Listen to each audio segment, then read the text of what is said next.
Match day live, half-time at the Etihad Stadium, and breathe. It is Manchester City 1, Bayern Munich 0. Nedum, straight into it. What's your assessment of those 45 minutes? I'm relieved that they scored. To be 1-0 up, it's a great spot to be in because City managed the game so well normally.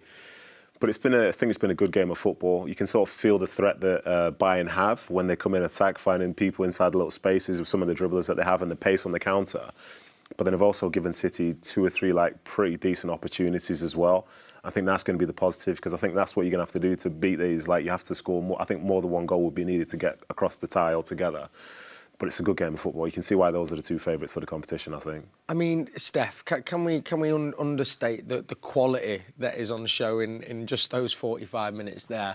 Yeah, I mean, that first half was, in terms of intensity and quality and players on show, was ridiculous, and I think there's still more to come in the second half. Bayern was starting to get into it towards the end of that half, but City started really hectic. They wanted to press, they wanted to go for it, and they got the goal, which was an unbelievable goal by Rodri. Yeah, I mean, speaking of the goal, and Andy Morrison said something in commentary that it's not unusual that if you've got that 1-0, that then the team trying to get the equaliser might dominate possession. I think Bayern Munich had 53% possession. Not something you're used to seeing at an Etihad Stadium, is the away team controlling possession. I just think at this level, you're going to have times where certain teams come in, and from a Manchester City perspective, you've got that goal, you can have a little look, you can wait, you can be patient, and accept teams are going to come on. I wouldn't look too much into that. We've seen, obviously, different ways to win games. You know, in the Premier League, City will dominate possession. So how in fact has that been a draw? How have we lost a game? I just think it's been a wonderful game, a real tactical masterclass of different positions, different areas, something to think about. The one-on-one situations with players. Looking at when you're playing against the best as a player, you're looking at how can I stop him? Where's he going to go? Tactically, it's just brilliant. It's got everything, and I think it's really been a positive. I said straight away, didn't I? I'd take 1-0, I'd take a win, but you know, there's been so many chances. Well, let's see what some of our fans think. We'll come to Ricardo and Thomas from the Official Supporters Club. Will you be taking that 1-0 at the moment, come full time? Oh, no, I think they will score 3 more goals. I'm pretty sure. Did you enjoy them 45 minutes of football, gents? Ricky? Yeah, it was a perfect masterclass. For me now, Bayern, they will have to be more offensive like they do now, and for City it's the best they can play now like they want, and they will score 2 more goals. Very confident from the lads. Daps, that probably might play into City's hands if they do come at us more, hopefully maybe be a few more openings for Kevin De Bruyne to pick that lock. Yeah, do you know what it reminded me of so far?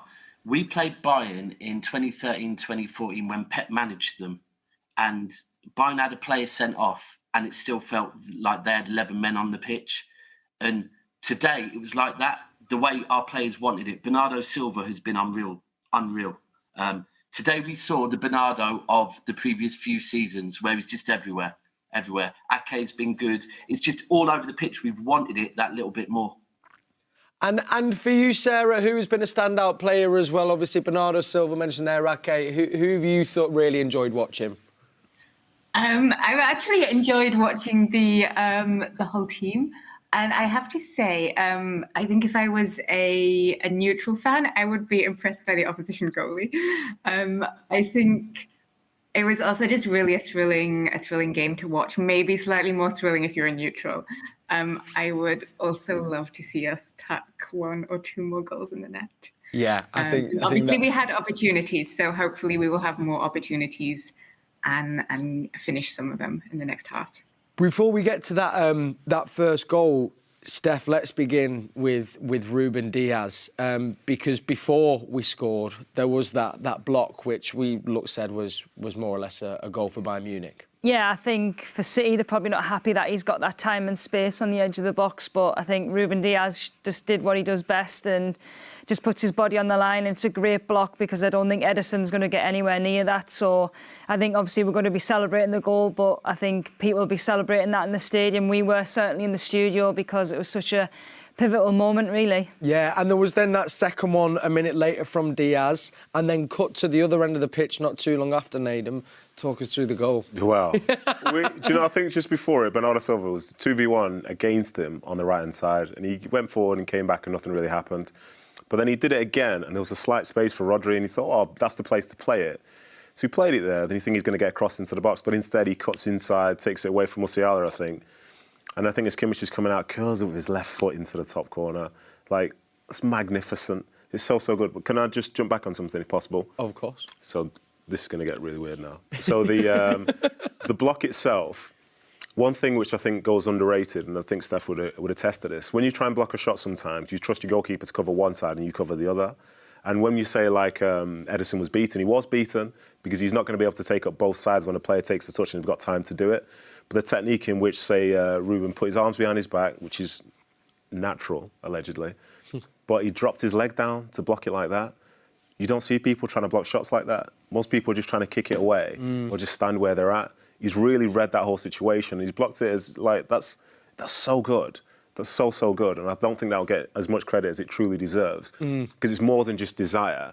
There's a technical side to that as well. And it's such a big moment because then, before you know, as we say, went up the other end and it's 1-0 to City. And that, I mean, the desire was there all to see. And as we've said, he's the biggest cheerleader. But also, I think the solidity he's given us at the back, Steph, we cannot, again, understate, given that they have got through a few times. No, I think especially in these games, it's all about big moments. And that was a big moment for Man City. And for him to do it just kind of epitomises what he's been about the last few games and that leadership and that bravery. And like Nedum said, it is their moments which allow us then to go and score. And whoever would have predicted that Rodri was going to curl one into the top corner with his left foot? Probably none of us here because we've all spoke about. I believed in him. Yeah, of course you did. He is the midfielder. Of course you did, yeah. Of course you did, yeah. Of course you did. There was another one, though. No, we must talk about the blocks for all of the entire half-time. Don't talk about the goal, talk about the block. Or should we talk about the goal? There's the whole midfielder that got the goal. He's made the difference, hasn't he? That's what we said all along. These players are making the difference in the big games. Another player who nearly did, though. Standard routine. The Gundogan chance, though. I mean, there was a ball from De the Bruyne. midfielder Gundogan getting into the. But it came from a block down the other end. I don't know if you know it. There was a block and a defensive tackle. Of course. But no, I mean, how has that not gone in? Yeah. Do you know, the goalkeeper's come across, and then as Ilkay done, there was some recovery from the keeper. It's a top save when you look at the reaction, but.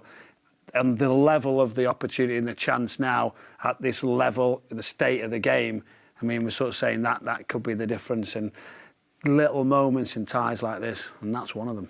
To our Salzburg a supporters club down there, gents, you said, I think, in the pre-match show, the last 10 minutes, Bayern really liked to come at us. Leroy Sané with a whisping shot there at the end. It's not like they've not threatened. They've looked very good in attack, haven't they? Yeah, so as I said, City absolutely needs the second goal because Bayern Munich, otherwise in the end, they will put on the pressure. Yeah, so they need to score at least one more goal or I think it'll be different in the end. Sarah, if we want that one more goal, who's going to be the goal scorer, do you think? Well, you guys probably know I'm a big fan of Erling Haaland, so I would back him. I don't know what you guys think, whether Pep is going to bring on some subs, but I also I would really like to see Alvarez. So I don't know what you think about that. Gents, ladies, Steph, what do you think? Would you like to see Alvarez on the pitch for a little change? I think depending on how the game goes, I think obviously at the moment Bayern were on top in the last 10 minutes and we spoke about the gap between the defence and midfield, and maybe bringing Alvarez on brings on a fresh set of legs who can run any chases, any presses, and I wouldn't want to be taking Haaland off for him though. But he only plays 75 minutes, Haaland. That's all he needs. As long as he he might scores struggle three, then we towards don't the mind, end. do we, if he goes off in 75. But yeah, I mean, it's a great option to have on the bench that, along with Mahrez. And we spoke about, obviously, if City go another goal up, would you bring someone like Phillips on? Can you get him with him, though, Alvarez? Do you know? I think they work really well together. But, do you know, against the opposition, I'm a little bit frightened to have another at the top. If you can put him in a wider area... Then I'd say possibly. That's the difference, isn't it? It's where and what and how you fit that in. It's very true. Daps, final one from you. Do you think Pep was happy going in there in at half-time? And what do you think he'd probably be saying to that starting 11? The same second half. I would be. Do you know what? we have to remember this is a Bayern Munich team that has, along with us, one of the best midfielders in the world. And I think we have controlled the game. So look, Pep likes control, and for me, I think we have controlled the game. So yeah, and do you know what? This has got a Haaland goal all over it as well, by the way, because he's been maybe a little bit quiet. So I see a Haaland goal in the second half. Love that Haaland goal in the second half. I've just been given a stat, Brownie. I don't think you're going to like it. Go on. Are you sure? Why is he saying it if he doesn't think you're going to like it? I know, because it's a testament to our defence. So I know you two are going to like it. Bayern have failed to have a shot on target in the first half of a Champions League game for just the 5th time in the last 7 seasons. Do you know why that is? Rodri's playing out of his skin all the way across. Ilkay Gundogan and dropping back in. And that's why Bernardo Silva's at the top of the pitch, stopping everything. Just let him have the his midfield. Let him go. But I guess for as much as, maybe you've seen me, I've been on the edge of my seat when they've had it near our box. I think they should release the footage of you. I think they should. You guys are looking at it. There's a camera behind you. No one can see that. But, we have to say Nathan Ake as well was another one we singled out, that actually the defence are doing the job, even though they may look like they're getting in a bit more than we think they are. Yeah, for sure. I think they've had quite a lot of 1v1 duels, which isn't that normal, I'd say, for like a City game. But that's what you're going to be facing when you've got like Coleman's, you've got Nabrys, you've got Sané's and people like that, Musiala's as well. But they've defended very well. And I think Ake's been impressive when Bayern have tried to do a switch of play to the back post. He's won 2 or 3 headers back there where if his footwork's slightly wrong, somebody's clean through on goal. But fair play to them. They're all putting the shift in, and this is what they need to do because they are playing one of the best sides in Europe. And some of those Kevin De Bruyne balls that he's been pinging around from all over the pitch, one of them Haaland could get on the end. We were joking anyway, weren't we? Because there was a lot of build-up going across, and I said, "Well, someone just pass it to Kevin De Bruyne because something will happen when he gets near it. He's just got that ability to put balls in brilliant areas." We were joking about how it's embarrassing how many more good things you can say about Kevin De Bruyne because it's constant what he brings. But he's the match winner as well, isn't he, if you can get him on the ball. But he's getting some space. I think as it opens up, he maybe grow into it and get a little bit more. Lovely. Well, listen, thank you to everyone in the studio. Thank you to Sarah, Daps, Ricardo and Thomas there on our fan wall. And thank you to you for watching. So don't forget, download the Manchester City app to gain access to City Plus and exclusive live commentary. That commentary team today is Alistair Mann and Andy Morrison. So I'm going to hand back over to them and I'll see you all at full time, hopefully talking about a Manchester City win. Fingers crossed. It's Manchester City 1, Bayern Munich 0.